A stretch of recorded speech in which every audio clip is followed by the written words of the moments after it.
کی جو ولادت ہے، جو مستند تاریخ ہے، وہ 15 رمضان المبارک ہے سن 3 ہجری،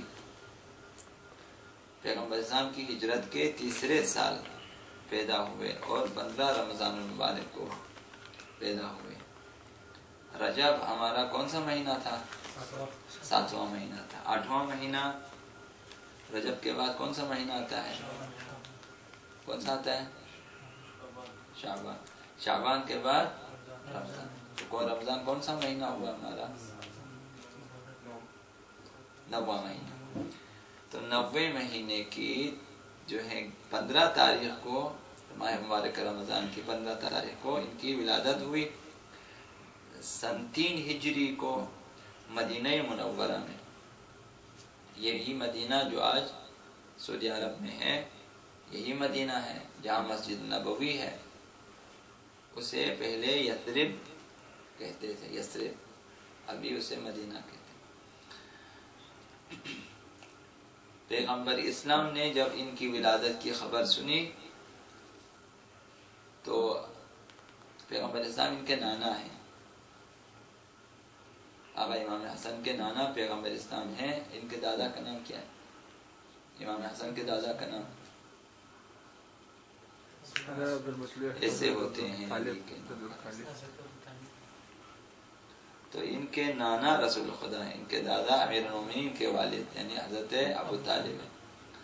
تو ان کے پیغمبر اسلام نے جب ان کی ولادت کی خبر سنی تو اپنی بیٹی کے گھر تشریف لائے پیغمبر اسلام، اپنی بیٹی حضرت سیدہ کونین سلام اللہ علیہا ان کے گھر، اور جو ہے انہیں اپنے بازوؤں پہ اٹھا لیا آقا امام حسن کو، اور ان کا نام حسن رکھا۔ ہمارے ائمہ کے نام خداوند متعال کی طرف سے ہوتے ہیں۔ پیغمبر اسلام باذن اللہ خداوند متعال کی طرف سے یا جبریل امین کے ذریعے یا دوسرے الہامات کے ذریعے باخبر ہوتے ہیں اور ان کے نام رکھ لیتے ہیں۔ ان کے ناموں کے بارے میں بھی کافی باتیں ہیں کہ حضرت ہارون کے جو ہیں بیٹوں کے نام پہ رکھا، کہ وہاں شبیر تھے تو شبر تھے یا شبیر کہتے ہیں، تو ان کے ناموں پہ جو ہیں ان کو وہ چونکہ عبرانی زبان میں ہیں تو یہاں عربی زبان میں ان کے ناموں کا ترجمہ کیا، تو جو شبر ہیں اس کا نام اس کے ترجمہ حسن ہے، جو شبیر تھے ان کا جسے ہم شبیر کہتے ہیں شبیر، تو ان کا نام حسین ہو گیا۔ تو اسی طرح سے تو ان کا نام حسن رکھا۔ یہ ہمارے دوسرے امام، ان کے بچپن ان کی والدہ کا نام کیا ہے؟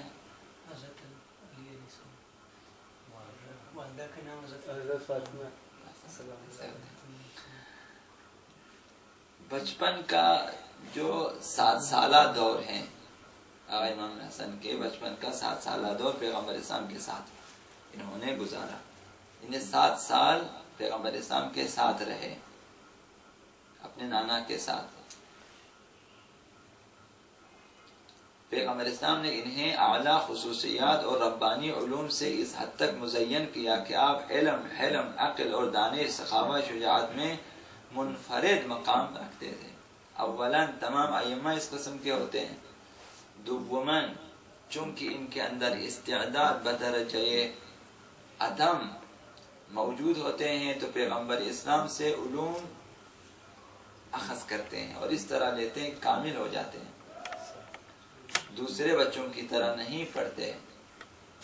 ان میں جو ہیں غیر معمولی استعداد ہوتے ہیں، اور پیغمبر اسلام بھی غیر معمولی طریقے سے انہیں سکھاتے ہیں اور سمجھاتے ہیں۔ ہماری طرح سکھانے اور سیکھنے کی ضرورت نہیں ہوتی۔ ہمیں نہیں معلوم کہ پیغمبر کبھی کیا کرتے ہیں، اپنا دہن مبارک لے جاتے ہیں کسی جو ہے امام حسن یا امیر المومنین، ان کے کان کے پاس کچھ بولتے ہیں تو وہ علم کے دریا بہا دیتے ہیں، یعنی وہاں اس قدر جلدی میں ہو جاتا ہے کیونکہ استعداد موجود ہے۔ بولنے والے اس طرح بتاتے ہیں کہ سننے والے آقا امیر المومنین پیغمبر علم کا ایک دروازہ کھول دیتا، میرے لیے 1000 دروازے آگے کھل جاتے خود بخود۔ یہ ہمارے لیے زیادہ قابل ہضم نہیں ہے، ہمارے لیے چونکہ معمولاً ایسا نہیں ہوتا، ہمیں بارہا سیکھنا ہوتا ہے، لکھنا ہوتا ہے، رٹنا ہوتا ہے، لیکن اہل بیت کے پاس غیر معمولی استعداد ہیں، فرشتے ان کی مدد کے لیے ہوتے ہیں اور پاک و پاکیزہ ہوتے ہیں، اور ان کی استعدادیں بدرجہ اتم ہیں، اور معلم بھی، معلم اول اور عقل کامل ہستی، اور عالم بتمام معنی، اور علوم الہیہ سے، علم الہی سے رابطہ رکھنے والا معلم، اور جنہیں علم دیا جا رہا ہے وہ بھی ما فوق العادہ استعداد رکھتے ہیں، غیر معمولی استعداد رکھتے ہیں، وہاں دیر نہیں لگتی، چند سالوں میں بہت کچھ سیکھ لیتے ہیں، سمجھ لیتے ہیں۔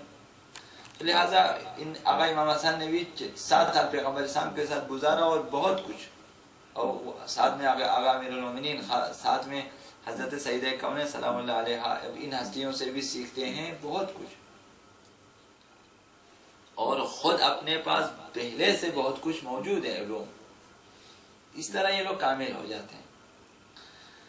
تو لہذا آپ نے علم میں، سخاوت میں، شجاعت میں جو ہے، اور حلم میں، اور تمام اخلاقی صفات میں غیر معمولی مقام حاصل کیا۔ آپ پیدائشی معصوم تھے، یہ تو معلوم، تمام ہمارے ائمہ پیدائشی معصوم ہوتے ہیں، جب پیدا ہوتے ہیں تو معصوم ہی پیدا ہوتے ہیں، عصمت کے ساتھ پیدا ہوتے ہیں، اور خداوند متعال نے جو ہے علوم قدسیہ سے آپ کو مالا مال کیا، یعنی خداوند متعال کی طرف سے بھی کچھ علوم انہیں مل جاتے ہیں۔ اس طرح علوم سے مالا مال ہوتے ہیں، اس قدر علوم ہوتے ہیں، کائنات میں کسی اور کے پاس، غیر معصوم کے پاس اتنے علوم نہیں ہوتے، بہت زیادہ۔ پیغمبر اسلام کے اب 7 سالہ دور گزرا، پیغمبر اسلام کے وصال کے بعد، ان کی رحلت کے بعد ایک ایسا واقعاتی دور آیا جب اسلامی دنیا وسعت پسندی اور فتوحات کی شدید خواہش کی گرفت میں آ گئی، لیکن اس انقلابی دور میں بھی آقا امام حسن امن پسندانہ طریقے سے اسلام کی نشر و اشاعت اور پیغمبر اسلام اور اپنے والد بزرگوار آقا امیر المومنین کی تعلیمات کی ترویج میں مشغول رہے۔ آقا امیر المومنین کے بعد اب معاویہ کے ساتھ کشمکش، اب اس دور میں جو ہے اسلامی سلطنت کو بڑھانے اور زیادہ سے زیادہ لوگوں سے سرمایہ جمع کرنے میں لگ گئے لوگ، تو آقا امام حسن اس دور میں تھے، اور وہ جو سیاسی کشمکش وجود میں آئی ہے تو آپ کو معلوم ہے کہ کیا ہوا۔ تو جو ہے ان کی تعلیمات کو آقا امام حسن نے کوشش کی آگے بڑھائیں، مسلمانوں کی اکثریت نے آقا امام حسن کے ہاتھ پر بیعت کر لی، تاہم جو ہی آپ نے ملت اسلامیہ قیادت سنبھالی، آپ کو امیر شام معاویہ ابن ابو سفیان کے چیلنج کا سامنا، یہ سیاسی کشمکش جو آقا امام حسن کے لیے پیش آئی، جس نے آپ کے خلاف اعلان جنگ کر دیا۔ شام نے معاویہ نے جو ہے اعلان جنگ کیا، چنانچہ رضا الہی کی متابعت کرتے ہوئے، چونکہ ائمہ اطہار ہمارا عقیدہ یہ ہے کہ وہ مشیت الہی کے تابع ہوتے ہیں، اور خلاف مشیت الہی، خلاف مصلحت اسلام، خلاف مصلحت دین و قرآن کام نہیں کرتے، چاہے وہ صلح آقا امام حسن ہو، یا جنگ آقا امام حسین ہو، یا اسیری حضرت امام سجاد علیہ السلام، جو بھی ہو، تمام ائمہ مصلحت الہیہ، مصلحت دین، مشیت الہی کے تابع ہوتے ہیں۔ تو مسلمانوں کے جو ہیں عام دین اور قرآن اور ان کی مصلحت میں جو ہیں مسلمانوں کے قتل عام سے بچنے کی خاطر معاویہ کے ساتھ جو ہیں ایسی شرائط پر صلح کر لی جن کے ذریعے اسلام بھی محفوظ رہا اور خانہ جنگی کا خطرہ بھی ٹل گیا۔ تاہم اس صلح نامے سے آپ کا مقصد، آقا امام حسن کا مقصد ہرگز یہ نہ تھا کہ معاویہ کے حق میں مسلمانوں کی پیشوائی سے مستقل طور پر دستبردار ہو جائیں۔ اس کے برعکس اس کی غرض و غایت یہ تھی کہ اسلامی ورثے کا انتظام محض وقتی طور پر معاویہ کو منتقل کر دیا جائے، اور یہ شرط رکھی گئی کہ معاویہ کے مرنے کے بعد نظم دوبارہ آقا امام حسن کے حوالے ہوگا۔ وقتی طور پر یعنی چند سال جو ہیں یا چند مہینے یا چند سال کی اس کے ہاتھ میں رہے، وہ اپنے بعد کسی کو اپنا ولی عہد یا اپنا جانشین مقرر نہ کرے، خلیفہ مقرر، تمام شرائط، ان تمام شرائط کے ساتھ، چونکہ آقا امام حسن نے اس کے لیے کچھ بھی نہیں چھوڑا، چونکہ حکومت تھی، حکومت کے لالچ میں شاید چند سال اپنی زندگی کے آخری ایام تک حکومت کی خاطر سب کو قبول کیا، دستخط کیا، اور اس کے بعد اس نے ان کے ساتھ جو ہیں بے وفائی کی اور خلاف ورزی بھی کی۔ لیکن آقا امام حسن اس طرح کامیاب ہو گئے کہ وہ جو چاہتے تھے کہ اس کے بڑی فوج لے کر آئے تھے، اور جو ہیں آقا امام حسن کی فوج میں جو انہوں نے خرابیاں پیدا کر دی تھیں، بعض کو شاید پیسے دے کر، بعض کو مختلف افواہیں اڑا کے، بعض کو اس طرح سے، آقا امام حسن کی فوج میں انہوں نے جو ہیں کچھ بد نظمی پیدا کر دی، جس کی وجہ سے فوج میں انحراف کا خطرہ تھا، اور آقا امام حسن نے دیکھا کہ فوج استقامت نہیں کر رہی۔ استقامت ہمیشہ ائمہ کے ساتھ یہ ستم رہا کہ ان کے چاہنے والے کمزور ہیں، ان کے ماننے والے کمزور ہیں، یعنی ہم لوگ کھل کے چلے جاتے ہیں۔ ابھی اگر مثال ابھی مقام معظم رہبری بلائیں، ہم سب خوشی سے جائیں گے، لیکن جانے کے بعد جب ہمیں آزمائیں گے ہم لوگ فیل ہو جائیں گے۔ ہم لوگ گرما گرم چلے جاتے ہیں استقبال کے لیے، ہماری اکثریت دسترخوانی ہے اور مفلری اور نام کے ہیں، ہم لوگ نعروں کی حد تک ہے۔ تو آقا امام حسن کے ساتھ بھی بہت سارے تھے، لیکن ان کی فوج میں ایسی جو ہے استقامت والی وہ چیزیں نہ تھی۔ اب اس کے بعد آقا امیر المومنین کا رونا اسی بات کا ہے کہ وہ باطل پہ ہیں اور اس کے باوجود وہ لوگ متحد ہیں، تم حق پر ہو، اس کے باوجود تم منتشر ہیں۔ تو یہ اب بھی یہی ہے کہ اگر ہم لوگ شیعہ اگر حق پر ہیں تو کیوں منتشر ہیں، متحد ہو جائیں۔ آج بھی یہی خامی ہے۔ تو آقا امام حسن نے دیکھا کہ فوج استقامت نہیں کر رہی اور فوج میں بغاوت ہو رہی ہے، تو لہذا دیکھا کہ اگر اس قلیل تعداد میں جو وفادار ہیں ان کو اگر میدان جنگ میں لے کر آئیں، ان کا قتل عام ہو جائے گا۔ جس طرح